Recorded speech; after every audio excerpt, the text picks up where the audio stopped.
Mga kababayan, bilang tao, karapatan ni unang ginang Lisa Marcos na makaramdam ng sama ng loob at galit.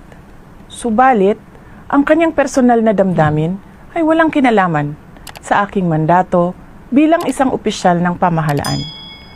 Upang makausad tayo, iiwan na natin sa isang pribadong pag-uusap sa pagitan lamang namin ni Pangulong Bongbong Marcos Jr. ang mga susunod na hakbang.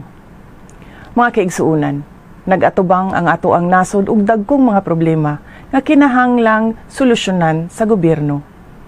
Dapat ay nakatutok tayo sa pagtugon sa mga suliraning hinaharap ng ating bansa. Patuloy ang pagtaas ng presyo ng pagkain at iba pang mga bilihin.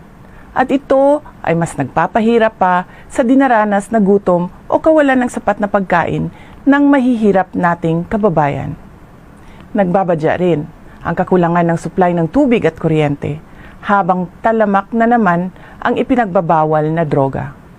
Samantala, hindi pa rin natatapos ang banta ng kriminalidad, terorismo at insurhensiya sa ating bansa.